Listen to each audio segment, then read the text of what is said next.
Welcome to episode 11 of the We'll Bring the Popcorn Entertainment Podcast. I'm Brad, this is Josh, and on today's episode, we're going to be breaking down episode 9 of Masters of the Air. It's a series finale.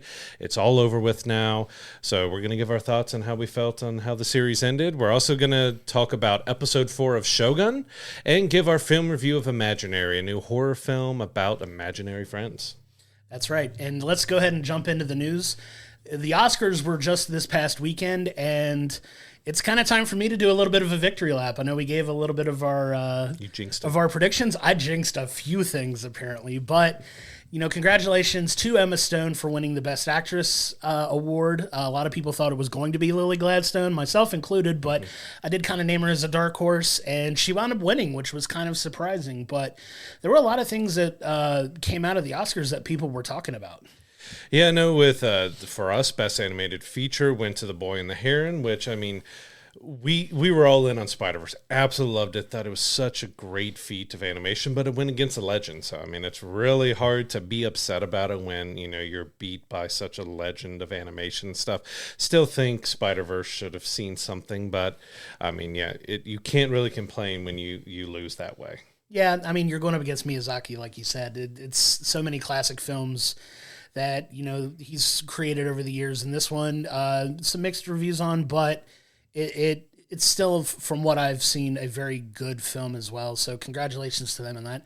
One of the big things that people were talking about coming out of it, though, was the performance of Ryan Gosling's I'm Just Ken, which was just so good. Absolutely crazy. It was fun. We had a lot of fun talking about that afterwards, but it was pretty cool to just see everybody involved and kind of just not take themselves so seriously for about 5 minutes, and it was a ton of fun. You get Simu and Kingsley, who both were in the Barbie movie, showed up on stage. You had supposed to be like 65 or something dancers up there. He went down to Greta and Margot and he's singing and dancing with them, and then he has Slash come up through the floor. Like, I mean, you just have Slash doing a Barbie song. Like, there was an amazing, such fun performance. I think just relaxed everybody, and it was such a great time in the Oscars there for them to have that song be done in that way. Yeah, sometimes they try a little too hard to be too serious, but also try to be kind of funny, but it doesn't really come across as funny.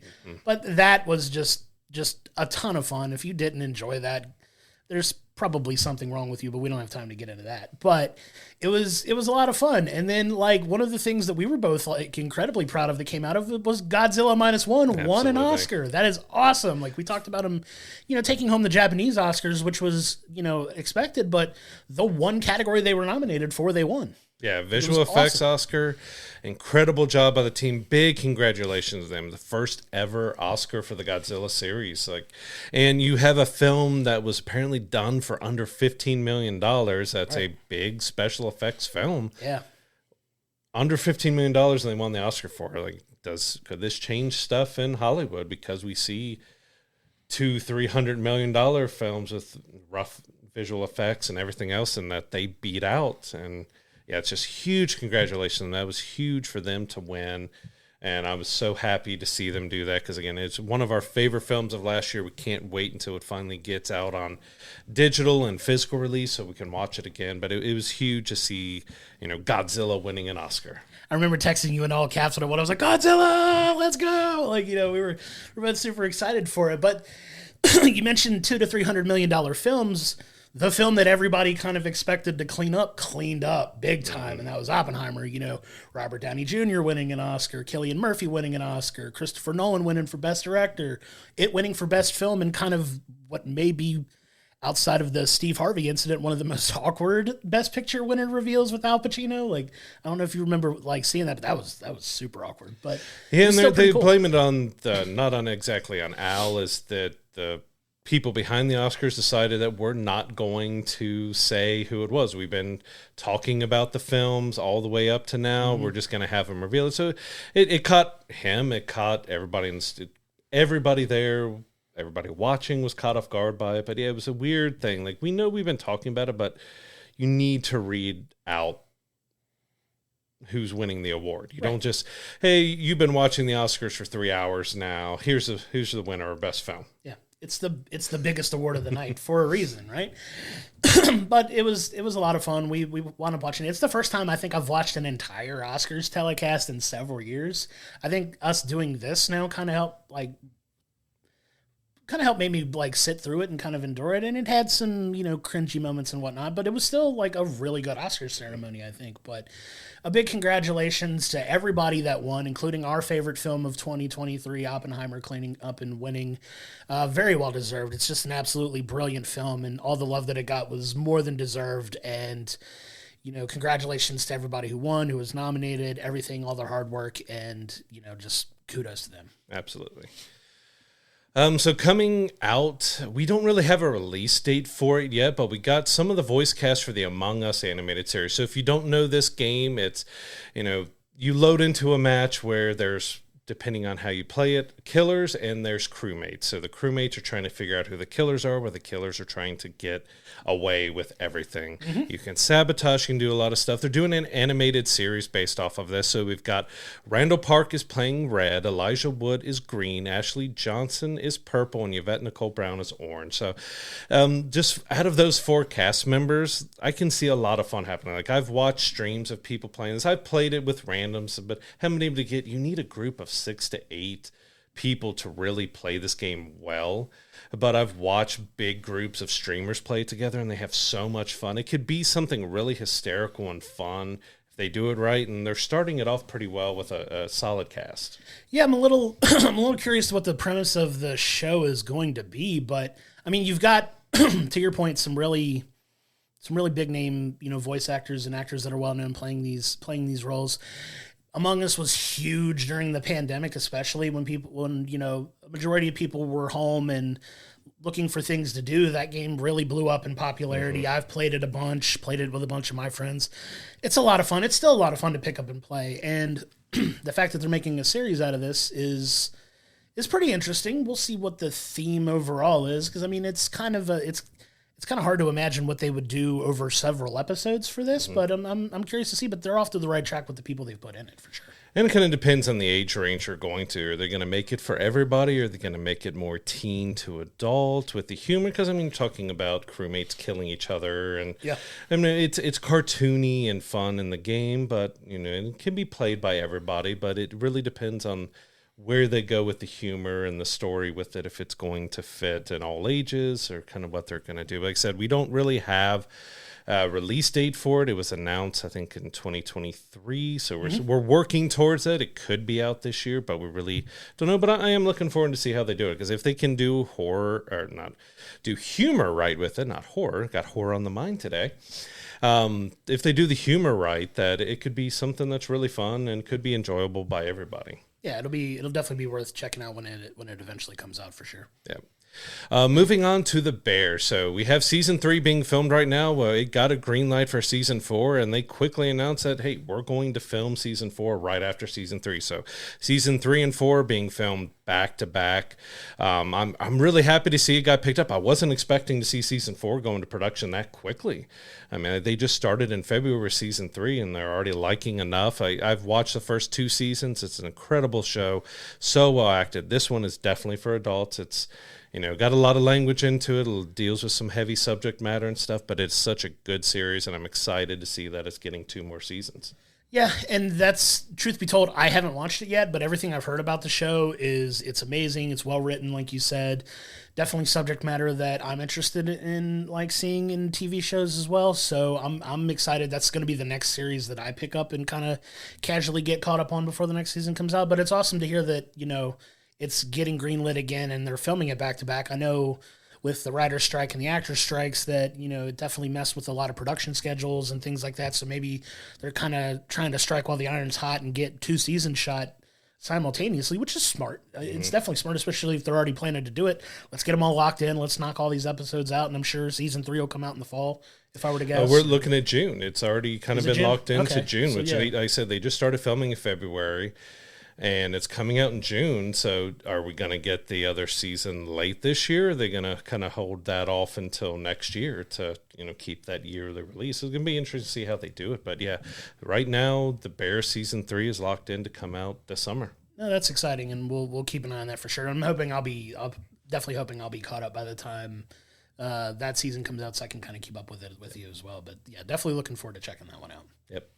But another comic book property that's getting made into a live action film now, DC has announced that they're doing a Teen Titans movie, which is pretty exciting. I know DC's last Titans foray was the Titans series that was on HBO Max and Max, just wrapped up last year, and looking forward to seeing what they do with the Teen Titans. That's a very popular animated series that has got a very large following. Don't know if they're going to keep it kid-friendly, if they're going to make it a little more mature. I don't know what the thematic elements of it are going to be, but it's pretty exciting to get it. How do you feel about it? Yeah, so bringing the Teen Titans into live action after, we had the more adult, heavy, dark, dramatic Titans, as you mentioned, on Max. It's going to be interesting to see exactly how they do, especially when, anything now that's being announced by DC, especially in live action and animated, is going to be a part of the brand new big DC universe that they're building. So I'm curious, outside of, the Teen Titans now, how are they going to work? Are they going to be worked into other properties from DC? Are we going to see them show up in other areas and where we see them grow and change throughout? Because it's interesting to see where they're starting with Superman and everything else, that now they're bringing in the Teen Titans. It could be really fun and something for, all ages, that we would assume to be all ages, because it was kind of probably young 9, 10 plus, I would say, with the Teen Titans animated series, but they can pretty much be done by anybody. So if they continue that with the live action version, they could have a pretty good hit that can be enjoyed by everyone. Yeah, I'm looking forward to that too. So we'll keep tabs on that as they start announcing castings and when the film's going to start shooting, when it's going to start coming out, and have all that. But definitely looking forward to that from DC as well. But switching from DC to Marvel, Nicolas Cage this week has confirmed that he's going to be in talks to star in the live-action Spider-Man Noir series, which is awesome. So Nicolas Cage did do the voice of Spider-Man Noir in the Across the Spider-Verse films, the animated films. And so that's pretty exciting that he's in talks to do the live-action series as well. I know we both kind of enjoyed his take on that character, and just to kind of see what they do with it. I mean, Nicolas Cage is in everything. It can be good, it can be bad, but he was really fun to hear Spider-Man Noir and Into the Spider-Verse. He did a fantastic job with it. It's so fun to hear his voice behind that character.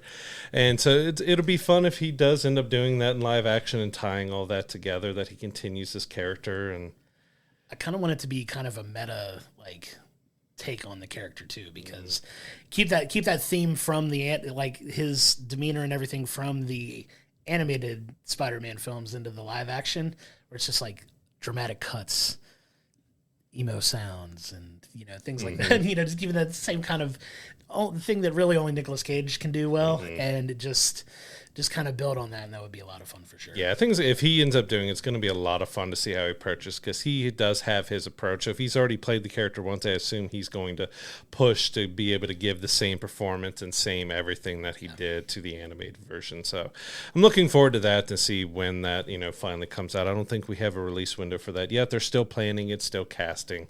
So we're looking probably a couple years away before we see that. But one that we will probably never see, he also gave an update that National Treasure 3 is more than likely not going to ever happen with Disney. They did do a show which didn't include him. It had a couple cameos from the movies, but I honestly didn't end up finishing that series. I got through 3 or 4, but it didn't really grab me. It wasn't bad. It just didn't grab me like the movies did. The movies were fun, over the top, quirky, gave you a little history, little not history, had fun with it all. But I really enjoyed the first 2 National Treasure movies, so it's kind of disappointing that we're not going to see a third. Yeah, we're never going to find out what happened on page 47, are we? No. It's never going to happen. And that sucks. But the fact that I'd rather them not make it than try to make something out of that. You know what I mean? Take something to make it bad. To your point, I did watch the entire National Treasure series on Disney. It was just okay. It wasn't anything game breaking. It was fun. It had some fun callbacks to the show, to the movies a little bit in the show, and had a couple big name actors in it as well. But definitely not worth exploring beyond one season of it, really. And the fact that they're not going to do another film, that does kind of suck. But like I said, I'd rather them not do it than to like kind of begrudgingly do it and kind of not put a ton of effort into it anyway and just get a bad film out of it. Because to your point, like we both enjoy the first two films anyway, so having leaving it at that, I guess, is fine. But I don't know. That's the completionist in me wants to know what happened on page 47 for sure. Yeah, I would like to see it kind of if it was. We don't know if it would have been the last one or not, but to wrap it up as a trilogy would have been a lot of fun. Any, like you said with page 47, other stuff, any threads they left open to close them and kind of give a resolution to the characters and send them off if you're going to end. But, they could possibly, in the future, they could change their mind. But right now, he's looking like, nope, not going to happen. Yeah. So, I mean, if it does change, that's cool. But, leaving it where it is, I'm fine with that too. So a film we talked about recently was the Crow remake starring Bill Skarsgård. It dropped its trailer this week, finally. So outside of the images that we've seen, we do have finally some film footage, a little bit of insight into what the film's actually going to look like. Having seen it, I feel a little bit better about the film compared to how I felt just by looking at the photos. But jury's still out. Obviously, I'm going to go see it, but we got a little bit of a better picture of what the film's actually going to look like and be about. And I don't know, Brad, what did you feel after finally seeing it? I'm still a little mixed on it. It did make me feel a little bit better. Looks like Bill's acting is really good. He's been great in a lot of things. Sure. And it's going to be dark. It's going to be violent. We're telling the story pretty well. But, the Crow and Eric, there's a very I don't want to say historical, but just there's a look to him through all the different ways the Crows have been done with comic books and the films and everything else. Like there's an iconic look behind this, and we've got that shaved mullet and the tattoo. I'm still kind of torn. I get that they're probably trying to do something else, but it's hard to look past that. You were expecting the iconic look, and you got something vastly different. I'm definitely going to check it out and everything, but I'm still not fully sold on his look. Maybe things will change, and Bill's performance might put it all behind and stuff too. But I also have a hard time that when I first loaded up the trailer, there was a very top comment that I saw when I loaded up the trailer was that, why does he look like Machine Gun Kelly and Florida Joker combined? And I just can't get that on my mind because unfortunately it is a very accurate description. Mix in a little Jared Leto Joker in there, and you've kind of got this mashup between those three. Yeah, and it's what the internet's a crazy place anyway, but like, people are going to have their comments and their opinions on this and that and all that. And that's fine. And it can be funny too. But at the same time, like, I love the first Crow so much. Like, the sequel's not so much. But the first Crow movie, at least, with Brandon Lee, is, in my opinion, a beautifully shot film, beautiful told story.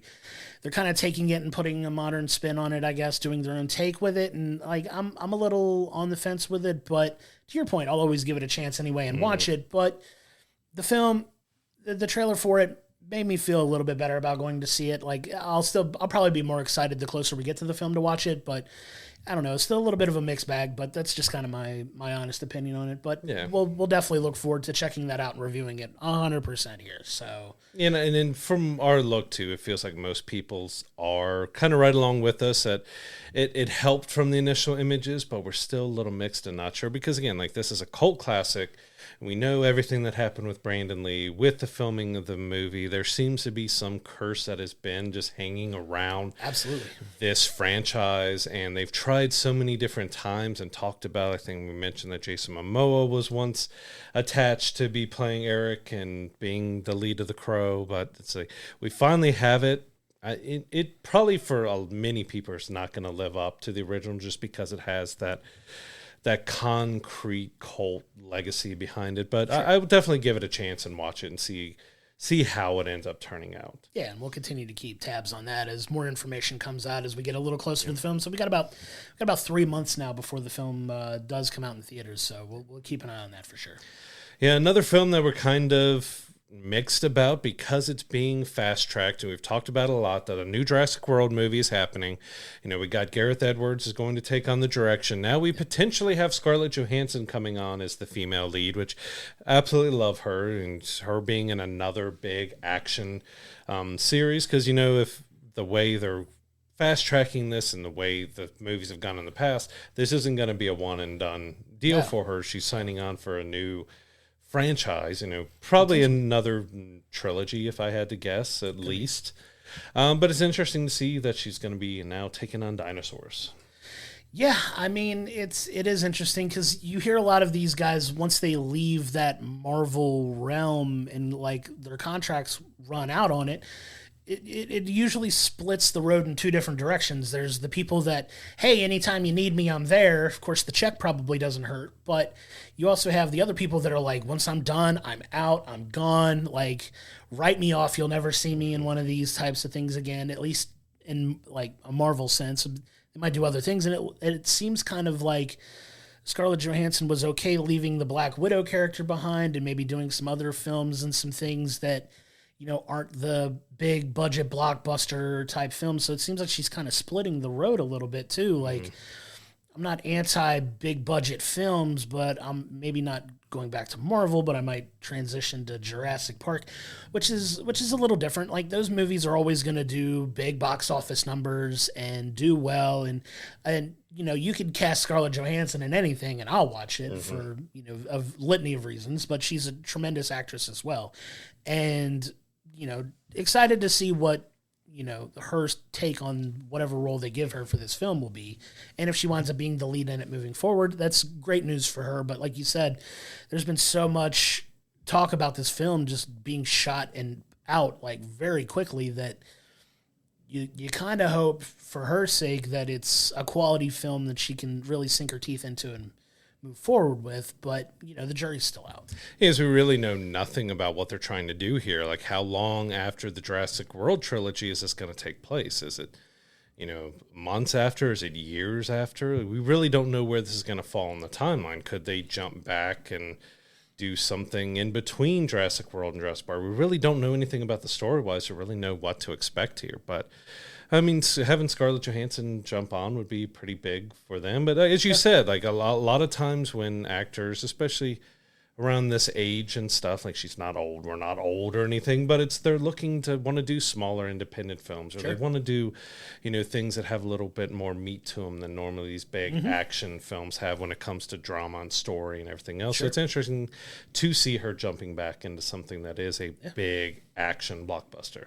Yeah, I'm sure, she has her reasons, obviously, but I mean, we still don't know. It's not confirmed or anything, but it's one of those that, like, if it's gaining this kind of traction now, it's probably likely going to happen. So, we'll look forward to it and see what they do with it. But, the jury's still out. Yep, for sure.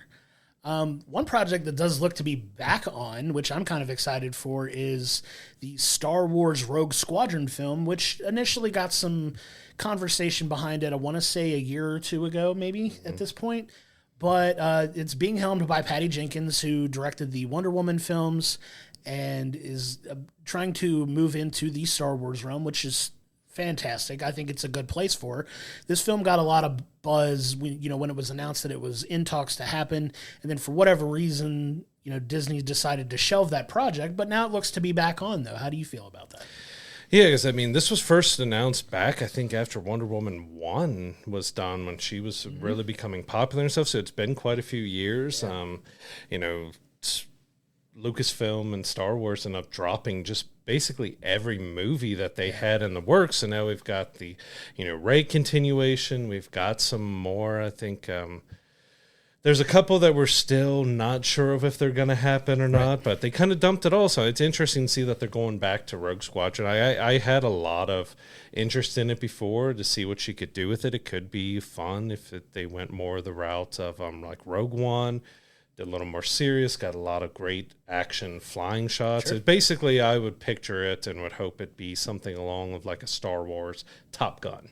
That'd be great. That would be a great way to kind of do that, and it would be a lot of fun. So it's just interesting to see that she's back and that it's moving forward, and I hope she's able to turn out something really great. Yeah, that's very exciting, and it sounds like it's back on again. No casting news to announce for that yet, not even a release date. I don't even think they're probably working on a script at this point, or have one written, or have an idea of what kind of story they want to tell and where this is going to take place and things like that already outlined. But details on that are scarce because it just broke that they're picking this back up. So where they stop versus where they're picking up, we don't know yet, but we'll definitely keep an eye on that and continue to bring news on that as it develops as well. Yep. Another franchise that's coming out, not exactly franchise. There's been one movie so far from Ready Player One. So Steven Spielberg announced that Ready Player Two is in the works. And of course, there was a second novel release. I read the first novel. I have the second one. I haven't broken open the book yet. I need to read it.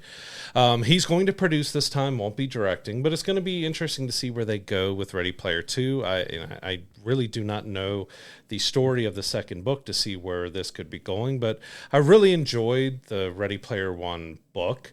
And of course, they made quite a lot of changes for the movie, but I think they did the best it could, because that's a book that was just full of references to every movie out there, and a lot of licensing issues for doing something live action. I'm sure the second one's probably going to be a licensing palooza as well, that they have to get a lot of stuff in there, but I'm looking forward to see where this story continues.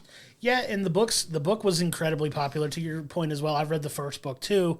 The second book I've not even glanced at myself either. So, like I said, I can't speak to the story that they tell in that, but the fact that it's getting a sequel, they're turning it into a film, that's great news. To your point, yeah, the licensing thing is going to be a very fun conversation to have.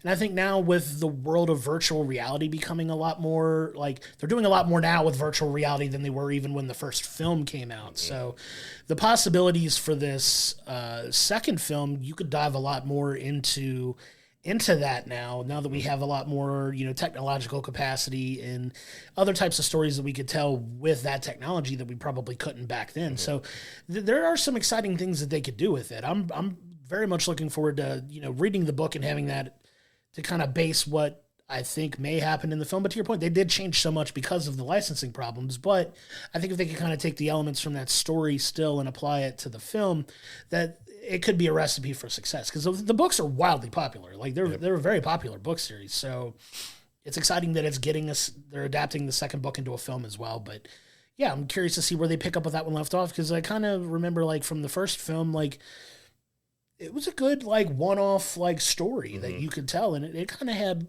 I want to say, a fairly definitive ending. So where they're picking up and moving forward with that, I'm not entirely sure at this point. Yeah, and we had announced, which we talked about in a previous episode, that they're building a VR world for it, the Oasis in a real actual game you can play. So is there going to be any connection between that? Are they going to be planning to have that game ready for the release of this film? Is there going to be any mention of it? Are they going to style it around the same style and look? Because, the special effects in the movie weren't bad. They were definitely stylized to try to make it look like it's a virtual reality video game. Of course, we could see updated graphics make it look a little bit better, but it's interesting to see if they will be doing a tie-in with the game, the VR game that they're making at the same time, because I have a feeling it has to be, working one-on-one, whether the movie is dictating what they do in the game, or maybe they're so far along in the game that they're giving ideas to the filmmakers of maybe stuff they can include. So it's interesting to see how this is evolving from, the first book to now having the second book and, second movie made, and having that VR experience that'll be coming out as well. Yeah, that's exciting to keep tabs on for sure. Another film that we're keeping tabs on is Batman Part 2, which is the second Robert Pattinson Batman film. It's been announced this week that the movie has been delayed by a year. It's now slated to come out on October 2nd, 2026 instead of 2025. Reason being behind that is they're not necessarily done with the script. The writers' strike delayed a lot of that being finished. So it kind of pushes back the beginning of production and lining up everybody's, availability in their schedule. So it does look like, unfortunately, it's going to be 2 more years before we see the continuation of that, which is kind of a bummer, but if it all works out, I'm more than fine waiting a little bit of extra time to get a good second take on that film that you and I both found that we liked surprisingly more than we originally thought. Yeah, I really enjoyed it. It kept that dark. Robert Pattinson did a whole lot better because people still had that notion of him from Twilight and everything else of how he's going to be, but he's been great in Christopher Nolan movies. He's been great in the Batman. So I was really looking forward to seeing it next year. So having it delayed a year is a bummer, but we do have the Penguin series that's coming out. So we do have some of it that'll hit this year. We do have a continuation of that world happening. Don't know if Robert is going to show up in a cameo at all in the Penguin series or not, but we do have a little bit of that world to hold us over. But like you said, it's 2 years away now.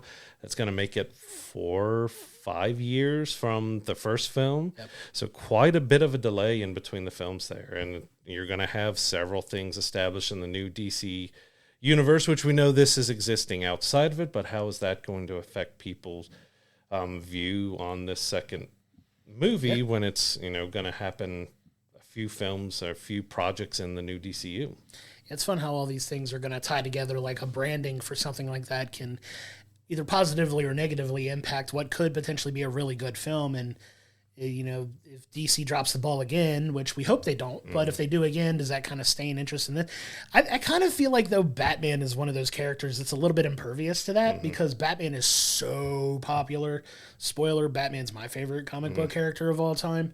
And it does feel like it's a little bit bulletproof when it comes to stuff like that. Even the Ben Affleck Batman that everybody kind of like scoffed at when it got announced, like still did really well, like when he was in these films. So and there was a big positive reaction to him being Batman, even though at first, like, Ben Affleck is Batman, like you looked at it like, hey, he actually did a really good job, even though same with Henry Cavill Superman, we didn't really get enough of either of them in their roles, but they both did well with the roles. And it's not like we haven't had bad Batman films either. Batman and Robin kind of stuff wasn't the greatest. It's still fun to go back and watch if I turn my brain off and not really care where everything is going with it. But it wasn't the best, but we've had some great, we've had some rough. Yeah, I think Batman is going to be able to withstand just about anything. It's really remarkable, though, how much it can, you know what I mean? There's been so many different takes on it over the years, and they all seem to be pretty successful in their own right, which just speaks to the value of how popular that character is and, just the love that people have for that, and they're just always willing to turn out and kind of, give it their time and money. And so it really speaks to the power that character holds over people. I think we're on our 7th live-action Batman. When you go back to Adam West, through Keaton's, through Kilmer and Clooney and Christian Bale and Robert Pattinson and Ben Affleck. Like, you've had a lot of actors taking on this role, but yet the respect for the character that people have of, I want to go see that, is still, I think, as high as ever. Yeah. So that's Batman Part 2 delayed until 2026. So as always, we'll continue to keep people updated as we see news, information, things of that nature that come out for that as well. Yeah. And we did get an announcement that Neve Campbell is going to be returning for Scream 7. So there's been a lot of controversy around the Scream series for a little bit here. So, Scream 6, she was asked to be back, but negotiations and stuff went really bad there. So a lot of social media back and forth with that. And then before, we really had a lot of talk about Scream 7 here. We had a few actors from Scream 6 who got dropped for stuff that they said on social media. So again, another big uproar over that. And now they finally announced that Neve is coming back. But we'll see with the Scream series here if people are still willing to give it a chance with Neve Campbell coming back, because it's been a little rocky with I think the last film was decently solid in the series, but it's more of what's happening outside of the film that's causing a lot of controversy. Yeah, and it's difficult because, Scream 6 commercially did very well. Like it was one of, if not the highest grossing film of the series, if I'm not mistaken. I might have my box office numbers mixed up a little bit, but it was very successful. Obviously Jenna Ortega is extremely popular right now, especially with, the Wednesday series and her attachment to that.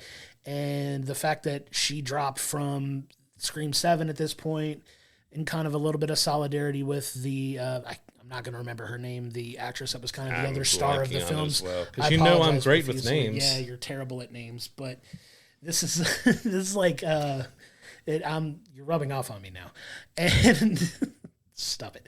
And yeah, like it's weird how this, because it sounded like we were going to go from 6 right into 7 right away, because we got a quick turnaround from 5 to 6 as well. Like that was a very quick turnaround too, and it sounded like we were getting ready to do that again with 7, and now it's just kind of restarting from scratch. Do they feel like they're doing a little bit of damage control now by having Neve Campbell return? And it's like Neve Campbell's like, all right, you want to keep this going, back up the Brinks truck and give you the money that I want. That is what it kind of feels like. They're doing some damage control because of all the controversy with those two actresses, one being removed, the other dropping out with Jenna Ortega. That This does seem like them trying to right the ship by like, all right, Nev, sorry, here's a bunch of money. Please come back and help us save Scream 7. Yeah. So we'll see if it ends up turning out good and if people still go to it because she's returned. But it does feel like, I mean, we're 7 films into the Scream series. Never really saw it ever going that long. It's turning into like Jason and Michael Myers and everything else. Really it's is. having that Saw. just super long, like, Saw. Like, this is the final. No, this is the final one. It's really wild when these film franchises get into like 7, 8, 9, 10 films, like where it goes, because it almost seems like they peak, then they kind of dip a little bit creatively, and then they peak again. And it's really fun to like kind of see the ebb and flow of the storytelling in that. What's Scream 7 going to look like? I don't know, but you're putting Sidney Prescott back in. Sidney is the ultimate Scream character at this point. So is this, hey, we'll give you a lot of money. Are we going to kill you off at this point finally because she's escaped death so many times? I hope not, but, you never know. Like, is it one of those, like, all right, we're going to do this as one last hurrah because they've killed so many people off in this film already over the past, 6 films that can they come back to Sydney again, and what kind of story can they tell at this point? But, the fact that she's coming back and doing it, I'm excited for it. We'll definitely go see it, obviously, when it comes out, but Nev Campbell returning is a big deal. It's a big W for that franchise and fans of it for sure. Yeah, but like you said, like, what really do they have left to tell of her character? Like, all the stuff she's been through multiple films now, like, what is left to really tell? Because she was the main character. We've had Courtney Cox and others who returned and stuff. They were more of the side characters that helped, and you could just kind of piece them along as side characters. But this was, the main character that kicked everything off. What do they have left to tell of her story? It could be something where they bring her back and kill her off and, hype up that drama and everything else with it. But I've always had that kind of rough spot when they bring a character back that's been part of it for so long and just axe them off and be done. Let me throw a wild conspiracy theory out there for it. I'm gonna do it. I'm gonna do it anyway, even if you don't want it. Do they do like a Jamie Lee Curtis and Halloween situation? Like, remember? Potentially. Do they Drew Barrymore her? Like, everybody's like, oh, Drew Barrymore's in Scream, and then she was in like the first 5 minutes of the film. Spoiler if you haven't seen Scream, but. Do they do that with Nev Campbell in this? Like, Nev Campbell, here's your bag. That is kind of where my mind goes to. Like, either she's going to be killed off very quickly and early, and the rest of the film is trying to figure out who finally got her and all that, or does it turn out to be that she is now ghost-faced? Oh, man. That she's the killer, and it turns out that she's been through so much that she's now turned to the darkness, and she is going. Both ways feel wrong. They really do. There's no. I would much rather they go the Jamie Lee Curtis and Halloween Drew Barrymore route and just wipe her out early than have her turn around. I'm not gonna lie. I'll definitively say it this: if she winds up being the next Ghostface, I'm done with Scream. Like, I'm not going back at that point. Like, I can kind of say I'm definitively done at that point. But kudos to her for working it out and them getting it all back on the same page, and we'll see what kind of story they tell. But that would be fun to speculate. Now that we know that she's back in the fold. But yeah, if she's Ghostface, I'm done. Yep. That's the end of Scream for me at that point. But we'll leave the jury out on that one. Yep. But another film that got announced now is Arnold Schwarzenegger is starring as Santa Claus. We're getting an Arnold Schwarzenegger as Santa Claus in a film called The Man with the Bag. So this is going to be a film that stars Arnold as Santa, who his magic bag gets stolen, and he has to kind of turn to his naughty list, really, to find a thief to help him get it back. And the thief supposedly going to be played by Alan Ritchson, who is awesome. He's probably going to be, like, if he's not already, the next big action film, TV star. Like, he's amazing in Reacher. I love that show so much. And he's been in a bunch of other things, but it's going to be fun. We get Arnold as Santa. How full circle of this is it for Arnold Schwarzenegger to be in the Santa Claus phase of his career? I'm trying so hard not to do a bad Arnold impersonation. Like, it's always there, and I want to do it, but this could be fun. Like, it's kind of weird where Santa has been in the last several years, because we've got a lot of adult-centered Santa stuff. We've got the Bad Santa films. We have the Mel Gibson Santa film. We've had Violent Night with it. Like, we've had a lot of adult-centered Santa stuff. And now we're getting another one. If they do it right, it could be a lot of fun. Keep it tongue-in-cheek. I mean, it's not Jingle All the Way, but it'll have to... if they don't have a Turbo Man joke in there somewhere, there's got to be a Turbo Man on a shelf or being brought in or sticking out of the bag. They've got to do a little reference to Jingle All the Way and have Turbo Man in there. But this could be a lot of fun. Like you said, having Alan in there, he is literally the big action star. That guy is massive, and it could be another little passing of the torch type of thing that Arnold's done a couple times now to him. But those two could play off each other really well, and I'm interested to see how this film will work. Yeah, like I said, I love Alan Ritchson. A lot of his recent projects have been a lot of fun. He was kind of tying it all together. He was in the Titans show as Hawkman, and it's going to be fun. Like, it's another holiday film. Do you imagine that it'll take Die Hard's place as your favorite Christmas film, or like, what are you expecting from it? Never. Die Hard is a Christmas movie. Film. We almost were synced on that. Almost. Just about. Almost. But yeah, it's not Christmas until Hans falls off. Like, that's Christmas. Leave a comment how you feel about that. Engagement. But no, it's going to be fun. I'm looking forward to that film. It sounds like a fun premise. So Alan Ritchson is a thief helping Arnold Schwarzenegger Santa get his magic bag back. It's got the potential to be absurd and fun, and I'm personally here for it. I'm already picturing so many one-liners by Arnold, and just it's going to be, hopefully it's going to be fun, even if it's just absurd fun because we're laughing at how ridiculous it is. I have a feeling we're going to have fun with that one. Yeah, I don't think it has a release date or anything, and I definitely don't think they've even started shooting the film. But the fact that that's announced and on the docket, it's a lot of fun, and we'll definitely keep tabs on that for sure as well.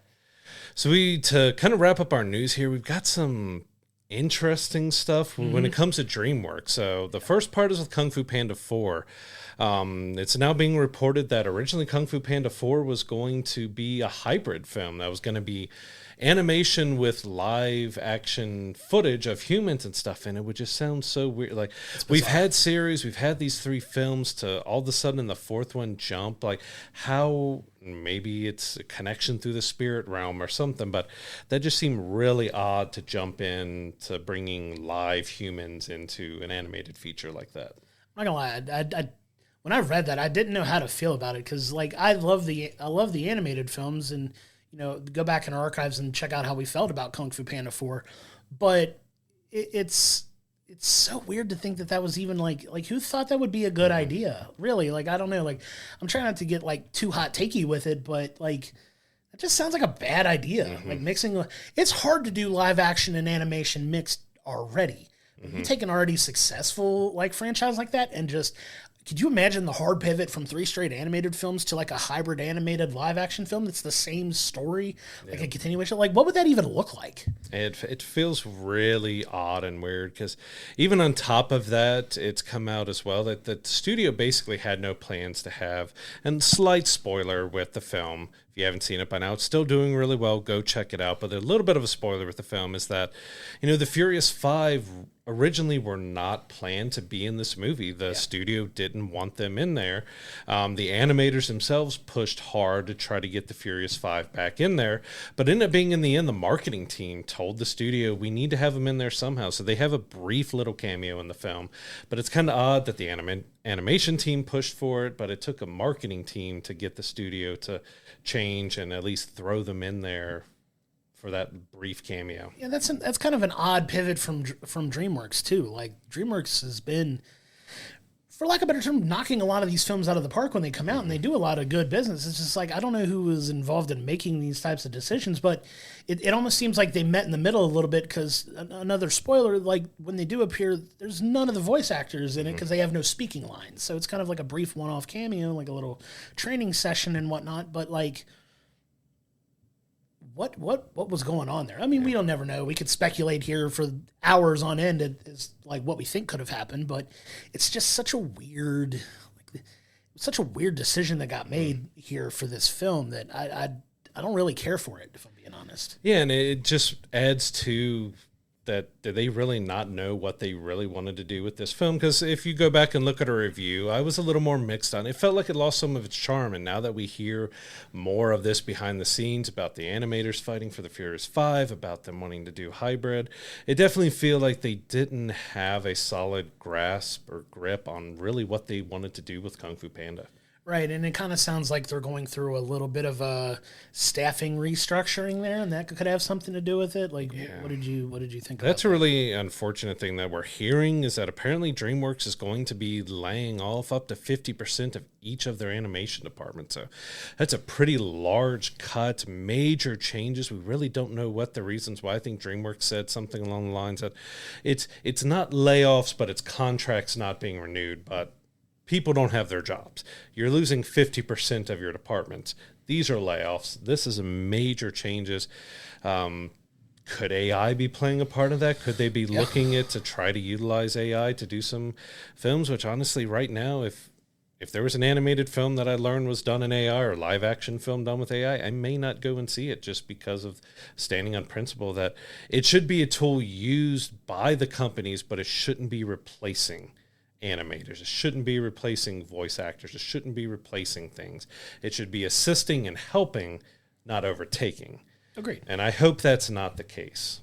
Yep, that's not either. And, our hearts go out to all these people who are, essentially out of a job at this point, because you can call it, not renewing contracts. It's a very corporate way of saying we're laying a bunch of people off because we're just not rehiring them or renewing people's contracts at that point. And they're choosing to operate at 50% less efficiency for these things, which kind of does lead to that speculation. Like, okay, we fought so hard in this writer's strike to not have AI, take everybody's jobs, but you're conveniently at this point now not renewing deals, which is a very, very poor, in my opinion, just my own opinion, legal way of getting around laying people off. Yep. You know what I mean?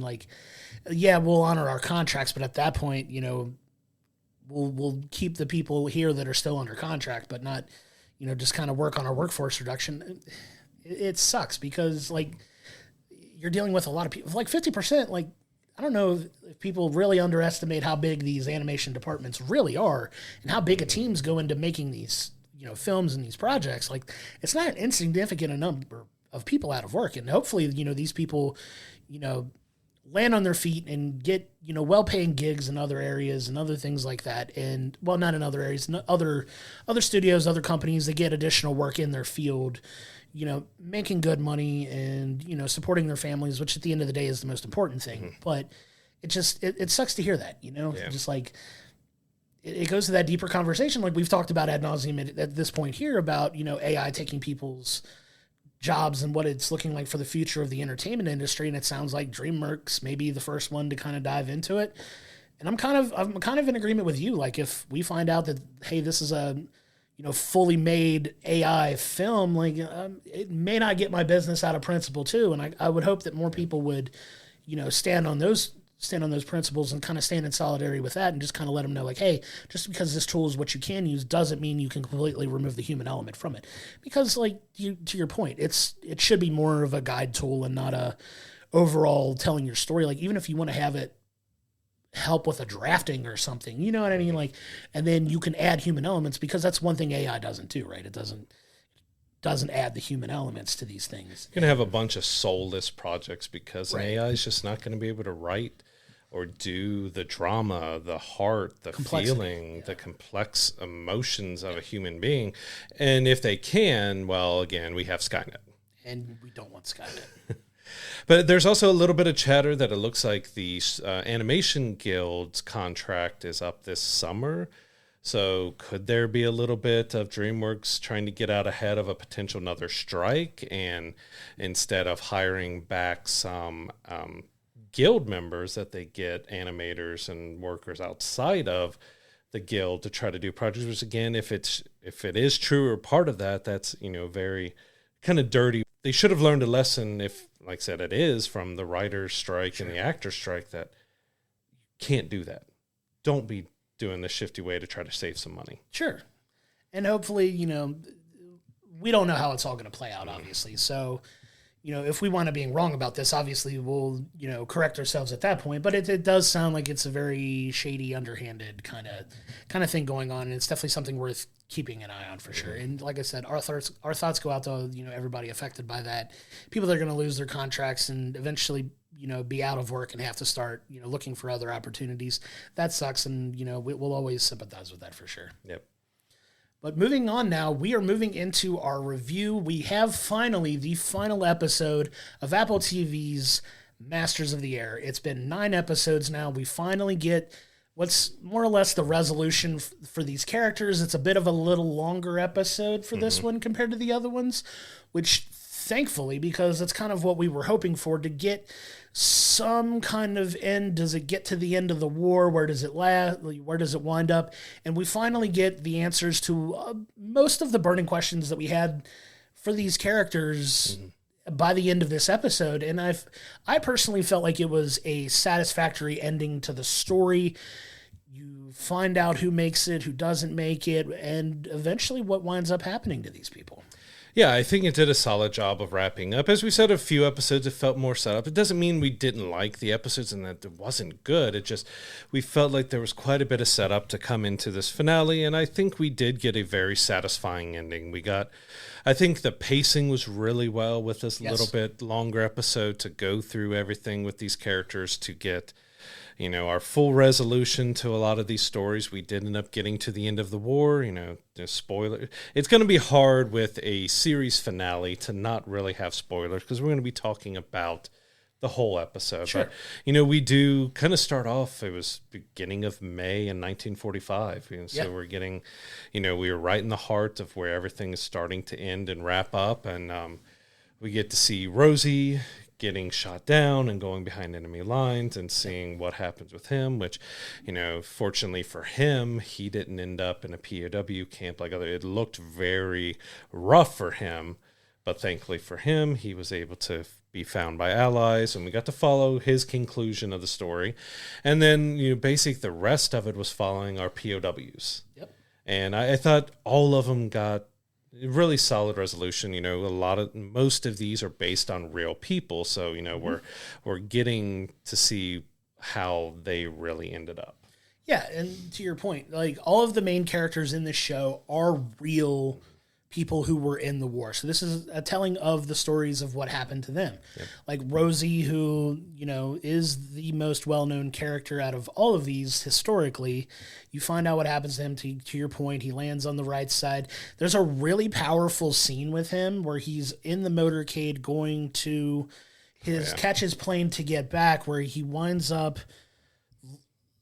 at one of the POW sites, and he gets the perspective of people who were there. Or one of the concentration camps. That's what it was, the concentration camps, not the POW camps, sorry. So one of the concentration camps where, the Jewish people were held, and he has a really moving conversation with a man, kind of speaks to him in Yiddish a little bit, and you get that interaction and him just feeling the weight of, the consequences of war at this point, and it's a very, very powerful scene, very well done. It's one of my favorite, single scenes in the entire series because of, the heaviness of the subject matter and, him kind of taking the time and taking it all in before kind of getting pulled back to hey, we're ready to continue. We need you to jump in and go. We need to go get you where we need to get you. And it's such a well-told story for him.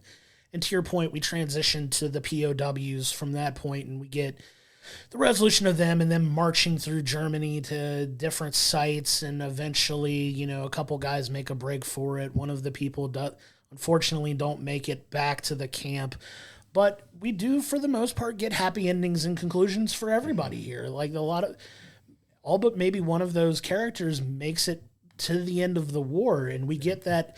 I know you and I had talked about it in our last episode, hoping to get some kind of updates post the war of what happened to these guys and what their lives turned into, and we get that. So it kind of ends with a montage of, each of these characters, what their accolades were, what happened to them after the war. Obviously with it being so far, what was surprising for me is a lot of them passed fairly recently. Yeah, there were some that are still long lives. alive into the 2000s here. I'm one the Tuskegee Airmen passed away at 100 years old. Yeah, it's incredible.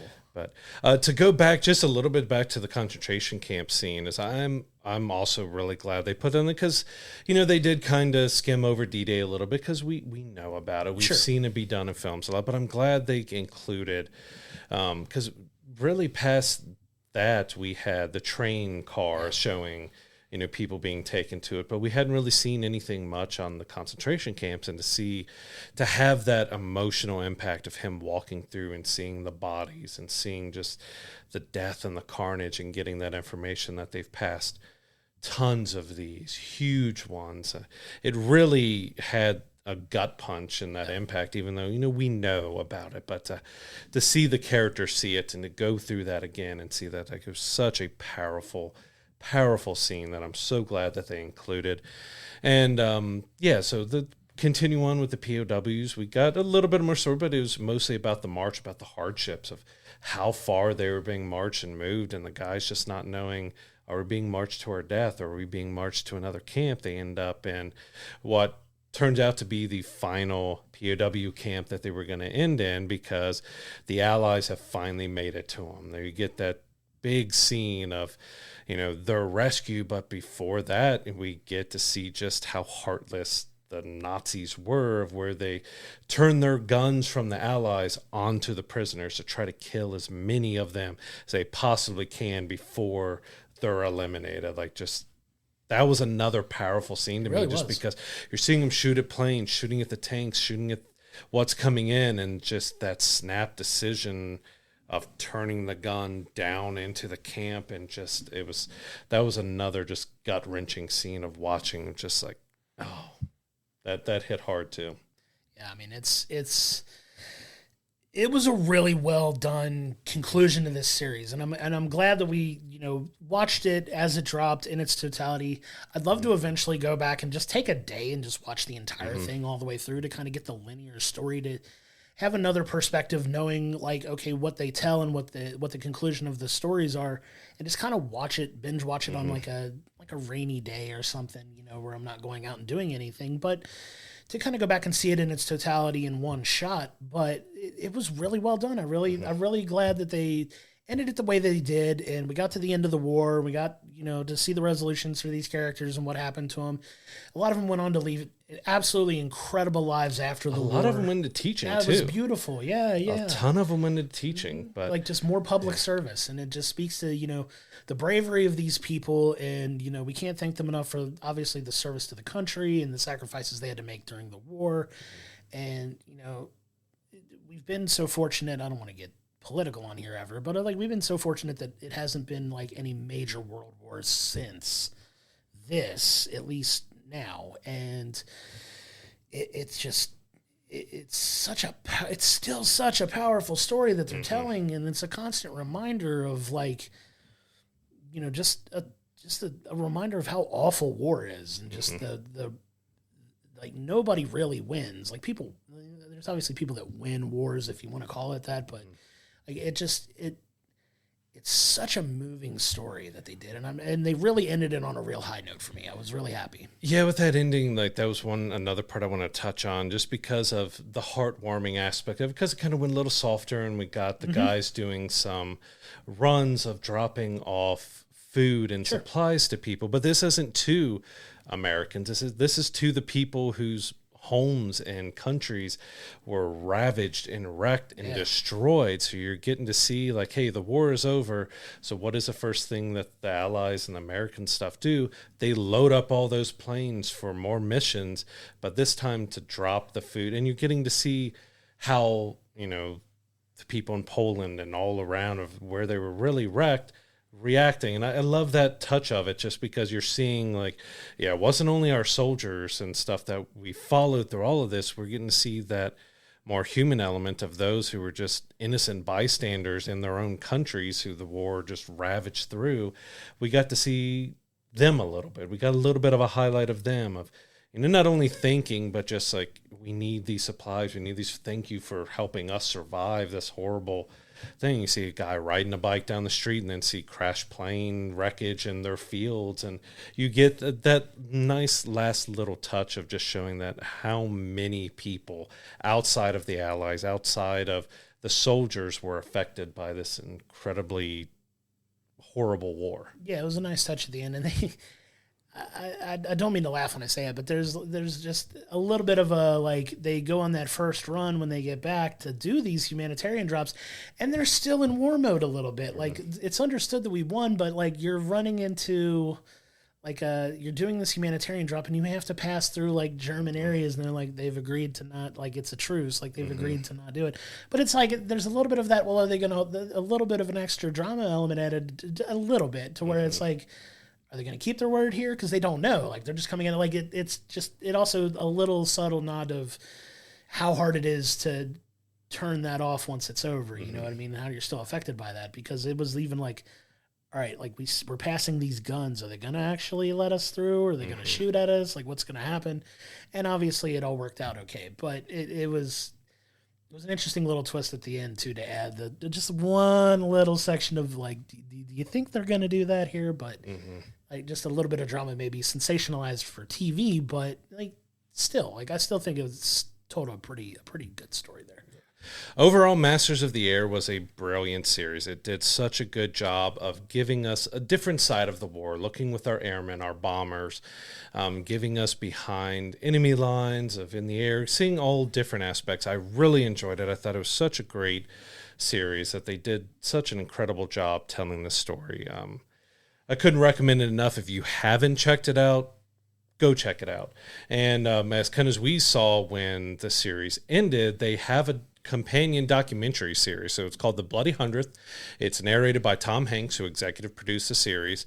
Yep. We haven't seen it yet, but I absolutely plan on checking it out. So this is telling, the real stories of everything that got them to do Masters of Air. This is everything that inspired them to do the series, and I'm really looking forward to seeing that documentary. Yeah, same. So that was Masters of the Air.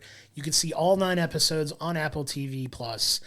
Highly recommended. Can't recommend it enough. And we thank you for kind of going on that journey with us as we've watched it episode by episode here on the podcast.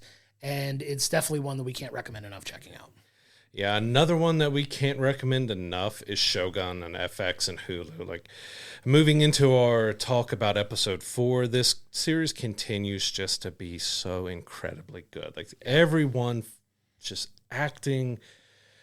I can't say good enough things about the show. Like, it's done so well. So, little bit of spoilers if you haven't seen the first 3 episodes. We've kind of got where Lord Toranaga has left Osaka. He snuck his way out. They've made it to a fishing village that is of Yabu's, I think, nephew.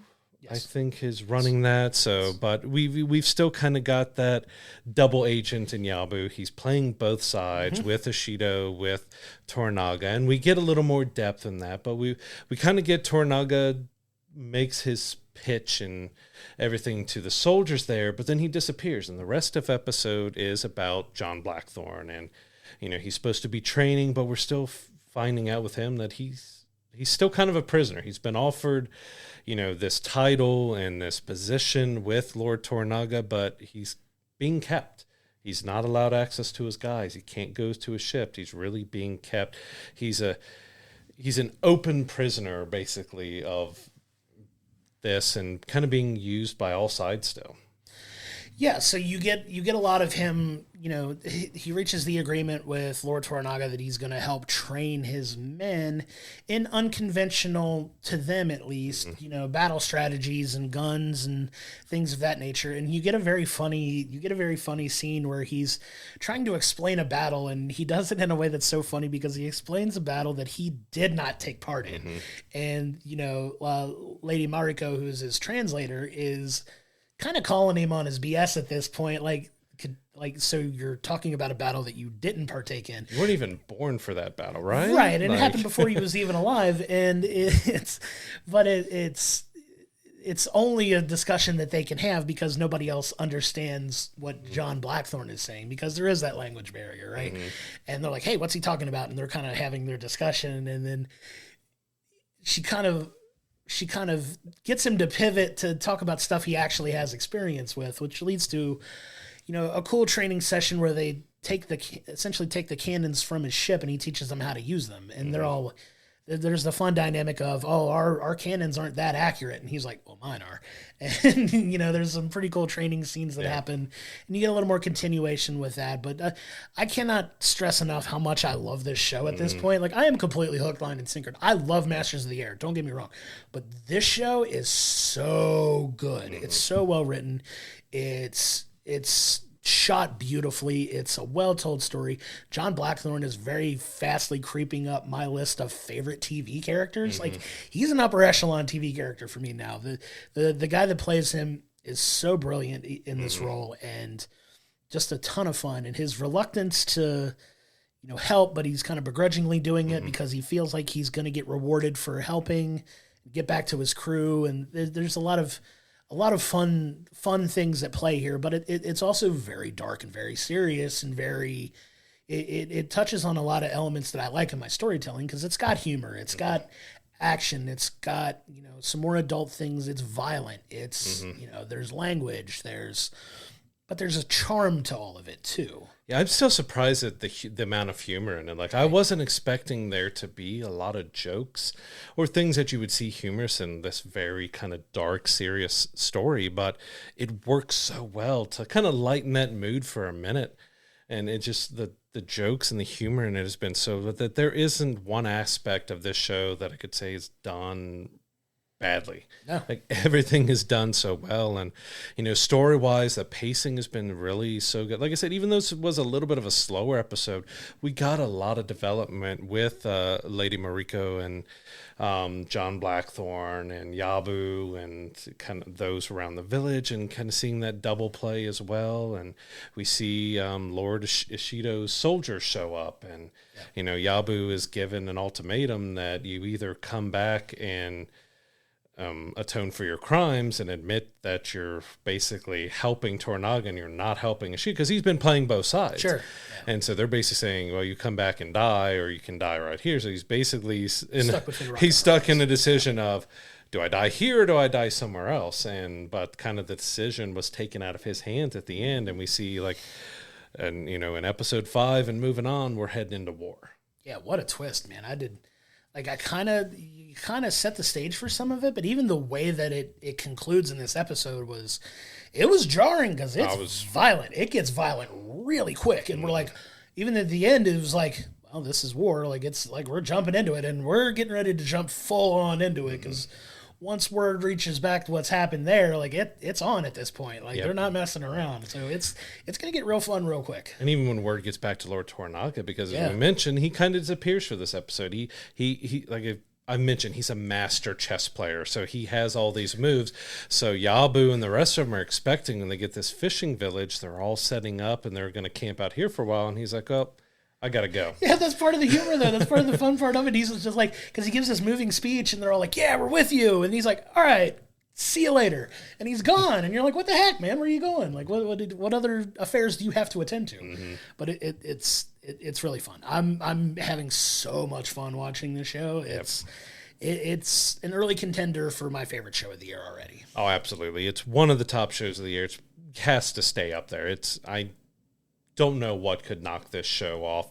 We've started the year off with Master of the Air and Shogun, two brilliant shows in their own respective way. We have a real war movie, and then we have this 1600s, Japanese war series that it's really good. It's just, both of them are so good. Shogun, we cannot speak highly enough about. If you haven't seen it yet, check it out. It's well worth your time. But again, and I feel like I still need to mention it, there's two different versions to watch. So if you want the dub version, so you're hearing English language when the Japanese actors are talking, you want to watch that on the FX version, video on demand. If you want the fully sub, getting all the Japanese characters in their original language and acting, which I feel, for my enjoyment, has been the right way to go, because they give brilliant performances, and it's well worth seeing their performances. Absolutely. You can check that out on Hulu, but all 4 episodes are out now.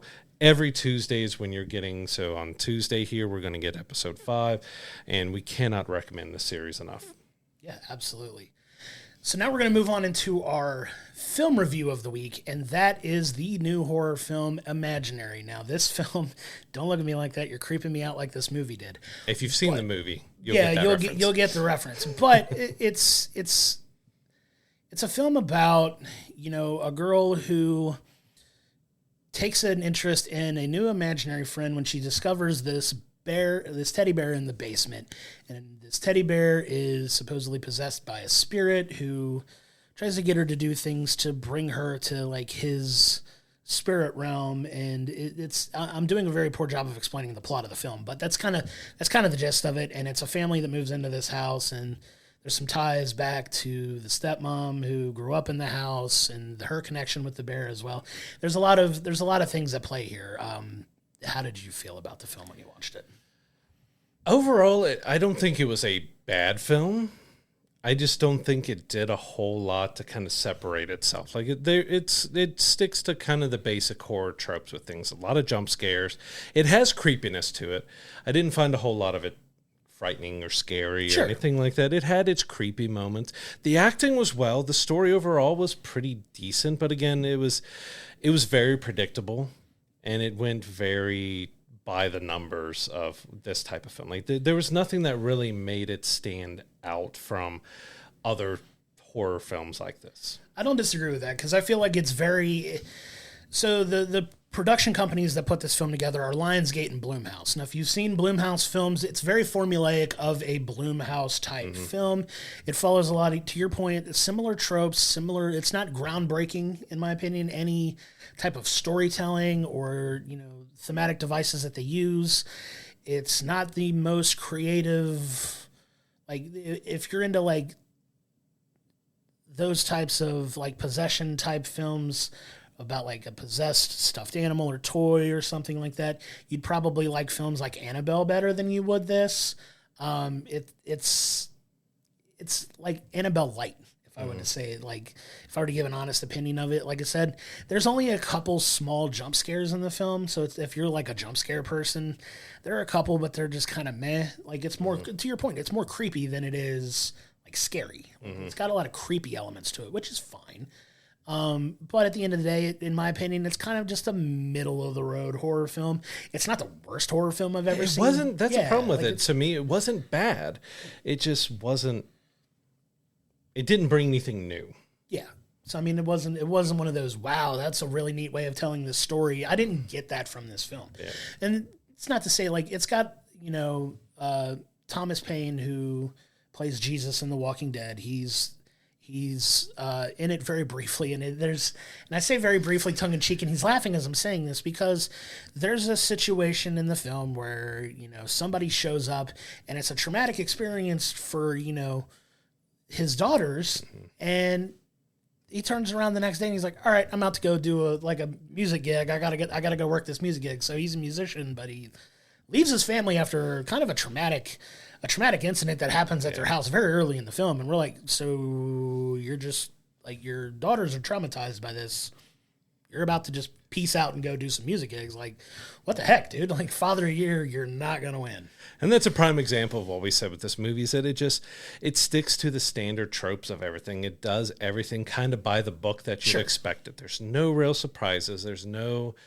it just does everything standard by the book of filmmaking and horror filmmaking. It's just it didn't need to rejuvenate anything, but it just really didn't bring anything new to the table. Like, again, I hate to talk about it that way, because it wasn't a bad film in any way. It was just such middle movie. Like, it did what it did well, but it just did standard stuff. Yeah, and we're not necessarily selling the movie very well, but it's one of those, like, if you're into that genre and into those types of films, absolutely watch it once, form your own opinion on it, and feel, if you feel differently about this film than we do, please let us know. Oh, yeah. Like, we'll gladly have that conversation, but it's just one of those, like you said, it's very formulaic, by the books, book by the numbers. Like, if you're into horror and you see, like, similar films like this, it's probably middle of the pack as far as, like, the execution of the film. It's fine. Like you said, and that's kind of the best way to describe it. It's fine. Like, it's not terrible. It's not an awful film, but it's not a great horror film either. Like, it's not one of those, like, every once in a while you'll get one of those, like, genre-breaking films that, like, either introduces something that's never been done before or tells a story in a way that's never been done before to kind of, like, have everybody like, oh, man, you have to, like, this is one of those you have to go see. We'll still advocate the people, if you want to see it, go see it. I don't imagine it's going to have a long shelf life in the theaters at this point, but definitely, at least if you don't go see it in the theaters and it comes on demand on a streaming platform, check it out. It's definitely worth a watch, and you might get some enjoyment out of it. Like I said, we didn't dislike the film, but we weren't like blown away by it either. Yeah, I think it's worth at least one watch. Yeah. But past that, I don't know if I would ever go back and revisit it. Just, again, it wasn't a bad movie. It just didn't do anything that made me... It wasn't memorable. It wasn't anything that I would, I need to go back and watch this again. It did what it did well. The acting was solid overall for a horror film, and, it looked good. The film was shot well. The special effects was decent for the creatures. You kind of got a mix of kind of puppeteering, costume stuff with a little bit of CG issue. It did it all right, but I said there just wasn't anything overly scary. Not too much horror, and like I said, I think its biggest fault in the end is it just went by the numbers of standard horror filmmaking was its biggest flaw. Yeah, which isn't necessarily a bad thing, but it's not a great thing. It's not one of those like, wow, I can't wait to tell all my friends I saw this movie film. At least that's how I felt coming out of it. It wasn't like, because even the next day, after we had seen it, I had told some friends that I was going to see it, and they were like, well, how was it? Because people will ask, what'd you think of it, especially knowing that we do this now. Mm-hmm. And I gave them an opinion, and then they're like, oh, so I got the impression that they weren't in a super big rush to see it after I said it, but I'm like we always say, go see these films, support these films, and form your own opinions on it. We're just giving you ours, but I just felt like it was fine. And that's just the best way to sum it up. Yeah, I think the best way to describe it was it was an okay movie. Yeah. And Imaginary is in theaters now. If you like to go check it out while it's still there. And it should be coming on demand and all digital platforms soon. Yep. Now, we wanted to give a little bit of a nod to another channel here. So they do horror. Currently, they're doing a reaction series to The Walking Dead. They're currently in season 4, so you're getting to the Look at the Flowers episodes. And some still, at that point was still core, real great Walking Dead. So they're doing a reaction series. They're called We Love Horror. You can find them on YouTube. We'll have links to their social media and their channel in the description of the episode. We'll also post it out on our social media. So if you want to give them a like, see what they have and their takes on horror. They might also be checking out Imaginary. Well, you can see what their thoughts on it. But if you want to take a moment, we're going to play a little video here from them. And afterwards, give them a check, give them a like, check out their videos and see what you think.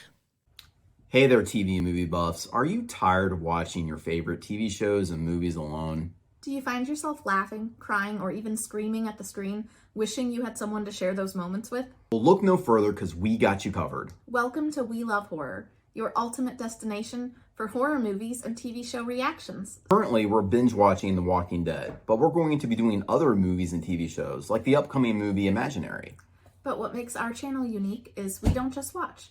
We react, we discuss, and most importantly, we connect with you, our amazing audience. So if you're ready to watch Brooke laugh, cry, and experience a roller coaster of emotions, then hit that subscribe button, turn on notifications, and join Brad and I on an incredible journey through the horror universe. Just watch. React with us on We Love Horror. So yeah, that's We Love Horror. You can find their channel on YouTube. We hope you check them out, show them some love, let them know that we sent you over to them. And we hope you get some enjoyment. If you're a horror fan, they're definitely worth checking out. Yeah, they are friends of ours, so give them a chance, give them a check it out, especially if you are horror fans like we are. They put on a great show over there as well, and we can't recommend them enough. Yeah. So what do we got coming up in theaters this week? Coming up in theaters, we finally have made it to a film that you and I have both been looking forward to for a very long time. Ghostbusters Frozen Empire drops in theaters this week. We cannot be more excited about that. Spoiler alert, we're reviewing that next week, so we will be going to see it as well. Very excited about that. That is coming out in theaters. So much to look forward to in that one. It's a continuation of the previous Ghostbuster film starring Paul Rudd and, with appearances by the previous Ghostbusters film stars of the 80s. So we loved Afterlife. Yeah, absolutely. Afterlife was fantastic, and this is the next film in that series. And there's also a film called Sleeping Dogs. It is a Russell Crowe action thriller film that is also coming out this week.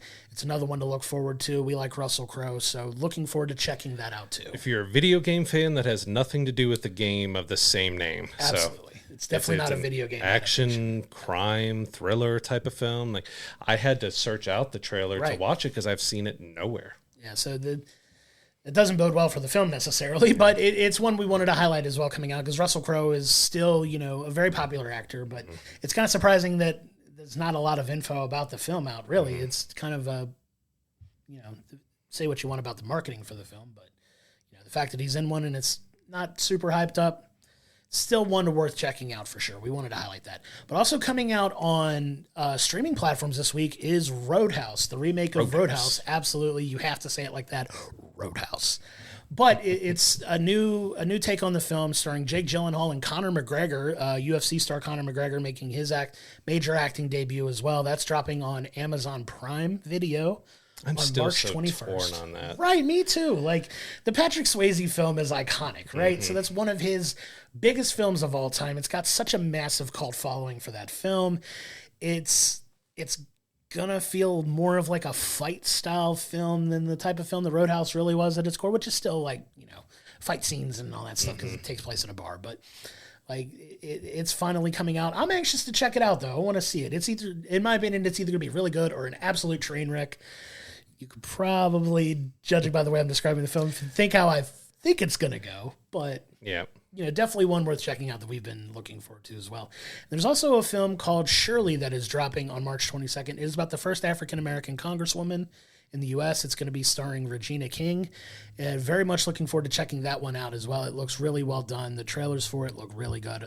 That is dropping on March 22nd on Netflix. And Regina King's really been killing a lot of movies lately. Yeah. She's been doing so well, so that one should be solid. Fantastic actress, I agree. For digital releases, we actually had a surprise drop last week on March 15th at Madam Web. Like, we know what's been said, what we've said, what everyone said about Madam Web, and they just kind of very quietly like, hey, let's put it out for on-demand purchase on a Friday without any news or anything else. Like, hey, we're just going to put it out. Yeah. But on demand to purchase this week is Bob Marley's One Love. You can check out our previous episodes to find where we reviewed that. We enjoyed it. And that's going to be a good one to check out on March 19th. And Anatomy of a Fall will be out on March 22nd. That's one I haven't been able to see yet, but I've heard such great things about it. Same. It was nominated for some Oscars as well. So that is another big film to check out on demand this week. TV-wise, what's made us feel like little kids again? X-Men 97 hits Disney Plus on March 20th. We're getting 2 episodes dropped on the 20th. We can't wait to check it out, bringing us right back to our childhood. That's just going to be so much fun to watch and see and just feel like young again. I'm so excited for that. I've been waiting for this for so long, and the fact that they finally, like, we'd mentioned it before, like it was one of those that we thought was coming significantly later than it is, and it's here. Like, it's here now. It's coming this week. So please, cannot recommend enough checking that out. We're very excited. Another little spoiler, we're going to be talking about it next week. So we're going to check those episodes out and talk about it, but can't recommend that enough, especially if you grew up loving the 90s X-Men animated series as much as we did.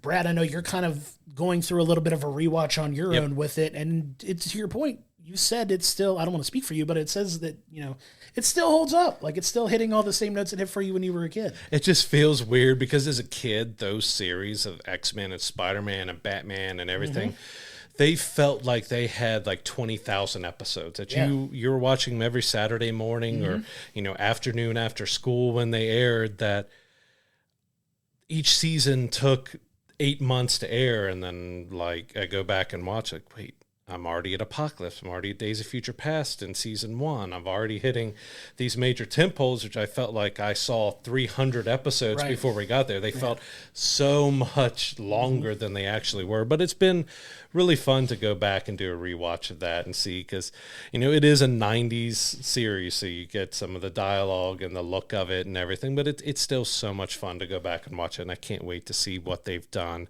with the new series. They already have season 2 written. They've already talked about a season 3, so it looks like we may surpass the original series with how many seasons, because I think that only went for 3 seasons, and they're already talking about 3 seasons for this, so it might be matching or surpassing the original series. I love it.